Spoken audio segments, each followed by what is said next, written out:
यहाँ के तो जैसे सारे सपने सच हो गए थे। जिस दिन एमएससी का रिजल्ट आया था उसी दिन अखबार में शहर के एक प्रतीक्षित पब्लिक स्कूल में भौतिक विज्ञान के प्रवक्ता के पद का विज्ञापन निकला था। नेहा ने उसके लिए आवेदन भेज दिया था और बिना किसी सिफारिश के उसका चयन हो गया था। जब फ़ोन पर उसके चयन की सूचना मिली तो काफ़ी देर तक तो उसे अपने सुने पर विश्वास ही नहीं हुआ। आज स्कूल का पहला दिन था। खुशियों के रथ पर सवार नेहा स्कूल पहुंच गई। चपरासी ने उसे स्टाफ रूम का रास्ता बता दिया था। वहाँ कई महिला टीचर्स पहले से ही मौजूद थीं।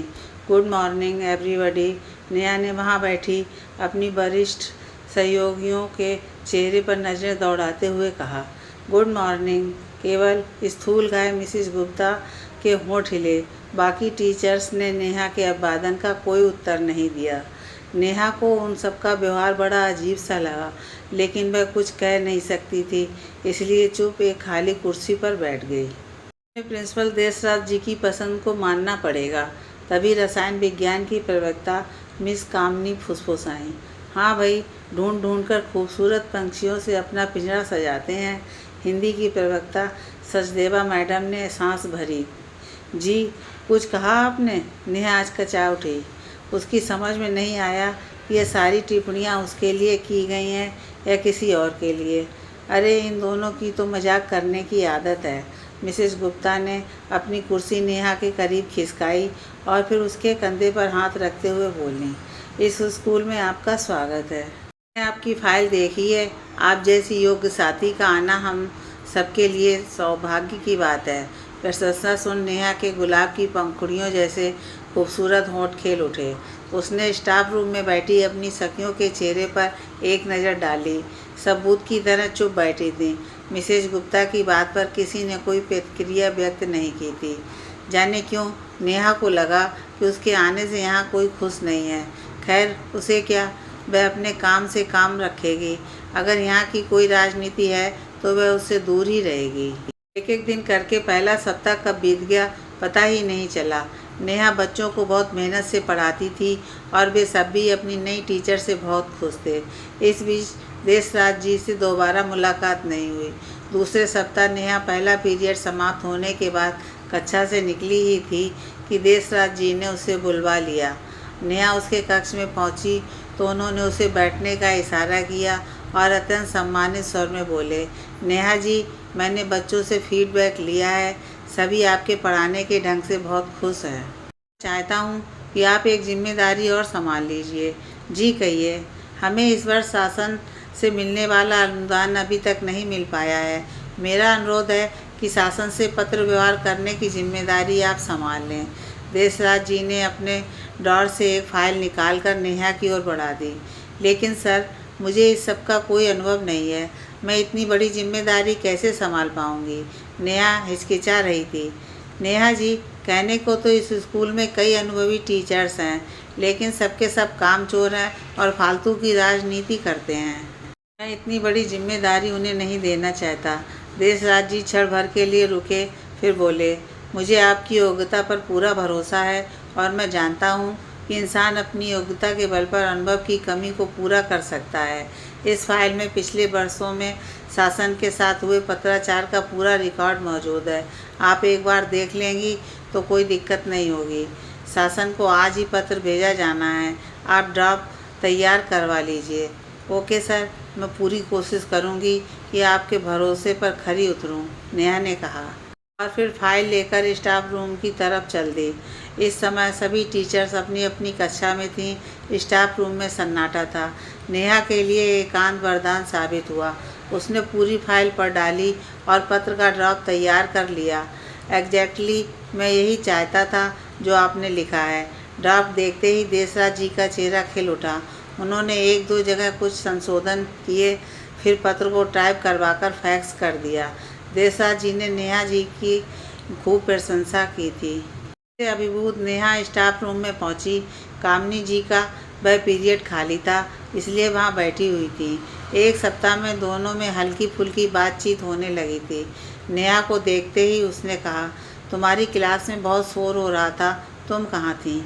नेहा ने उसे पूरी बात बताई तो कामनी जी का चेहरा गंभीर हो गया। नेहा, हो सकता है कि तुम्हें सुनकर अच्छा ना लगे, लेकिन एक बात बताना मैं अपना फर्ज समझती हूँ। कैसी बात? देशराज अच्छा आदमी नहीं है। तुम खूबसूरत हो, इसीलिए वह तुम्हें दाना डाल रहा है। उससे संभल कर रहना, कामनी ने धीमे स्वर में कहा। क्या मतलब? नेहा ने अपनी पलकें कामनी जी के चेहरे पर टिका दी। इस स्कूल में कोई भी टीचर नियमित नहीं है। पूरी तनख्वाह भी उसी को मिलती है जो देशराज को खुश रखे। बाकियों से दस्तक पूरे पर करवाए जाते हैं, लेकिन पैसे आधे ही दिए जाते हैं। कामनी ने रहस्योद्घाटन किया। तो सब लोग इस अन्याय का विरोध क्यों नहीं करते? नेहा का मुँह आश्चर्य से खुल गया। यहाँ कोई नियमित टीचर नहीं है, इसलिए जो विरोध करेगा उसे किसी न किसी बहाने स्कूल से निकाल दिया जाएगा। अरे, हम लोग टीचर हैं, बच्चों को अन्याय से लड़ने की शिक्षा देते हैं और खुद इस तरह अन्याय के आगे सिर झुका दें, यह तो अपने आप में पाप है, नेहा ने कहा।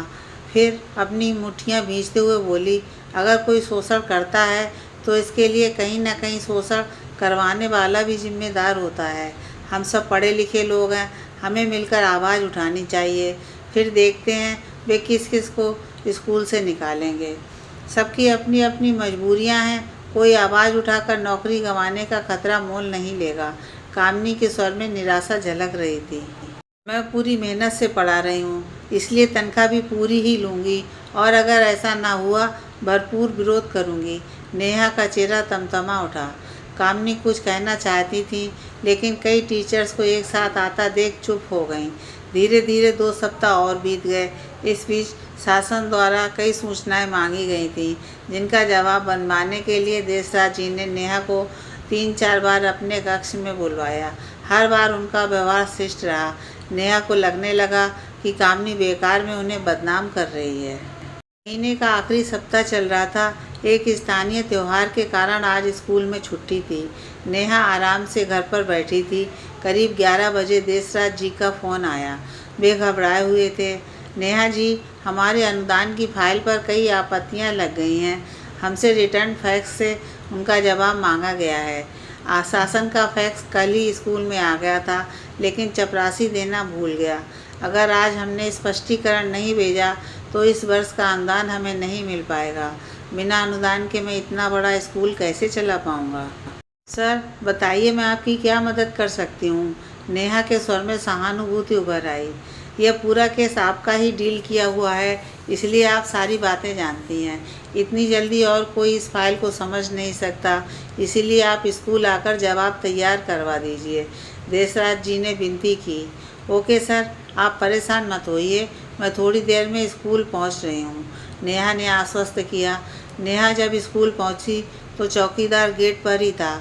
उसने बताया कि देशराज जी अपने ऑफिस में उसकी प्रतीक्षा कर रहे हैं।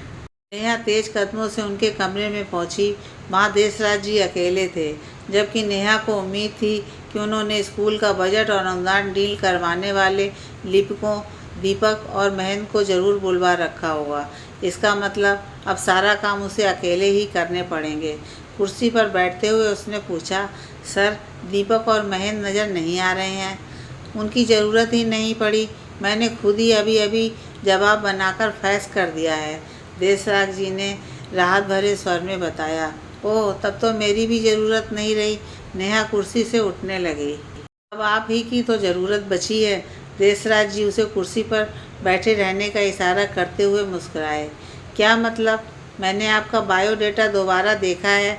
हाई स्कूल से एमएससी तक सब फर्स्ट डिवीज़न, इसके साथ ही बीएससी और एमएससी में गोल्ड मेडल।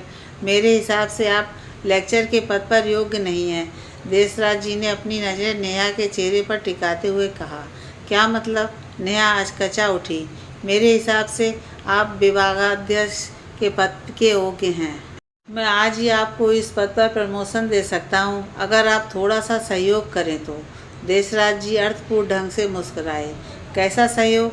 आपको जो कुछ कहना है साफ साफ कहिए, घुमा फिराकर बात करने की ज़रूरत नहीं। अचानक नेहा की छठी इंद्रिय जागृत हो गई। तो फिर साफ साफ ही बात करते हैं। देशराज जी की आंखों में एक अजीब सी चमक उभर आई और उन्होंने अपना नकाब पूरी तरह उतार दिया। तुम मुझे खुश कर दो, बदले में मैं तुम्हारा प्रमोशन कर दूंगा। झन, जैसी कोई मूर्ति टूट गई हो। नेहा की सोच को एक झटका सा लगा और चीखते हुए बोली, आपने मुझे समझने में गलती की है। मैं प्रलोभन के आगे झुकने वाली लड़की नहीं हूँ। इतना कहकर वह तेजी से दरवाजे की ओर बढ़ी, लेकिन देसराज जी ने किसी शिकारी की तरह झपटकर उसका हाथ पकड़ लिया और बोले, मैंने दर्जनों लड़कियों की सिफारिशें ठुकराकर तुम्हें नौकरी दी है। तुम इस तरह से यहाँ से नहीं जा सकती। तुम्हें मेरी ख्वाहिश पूरी करनी ही होगी। ये कहते हुए उन्होंने नेहा को अपनी ओर खींचा, लेकिन अगले ही पल उनके मुंह से चीख निकल पड़ी। करीब आते ही नेहा ने अपने दूसरे हाथ का भरपूर बार उनकी गर्दन पर जड़ दिया था और वे अपनी गर्दन को संभालते हुए दूर जा गिरे थे। उनकी आंखें पथराई हुई सी थीं। उन्हें विश्वास ही नहीं हो रहा था कि फूलों जैसी नाजुक दिखने वाली कोई लड़की इतना करारा वार भी कर सकती है। अचानक उन्होंने खुद को संभाला और दोबारा नेहा की ओर झपटे। नेहा ने उछलकर अपनी लात देसराज जी के सीने पर जड़ दी। वे एक बार फिर दूर जा गिरे। इसके बाद तो नेहा लात मूसों की झड़ी लगा दी। पलों में ही देसराज जी के बल ढीले पड़ गए और वे बुरी तरह कराने लगे।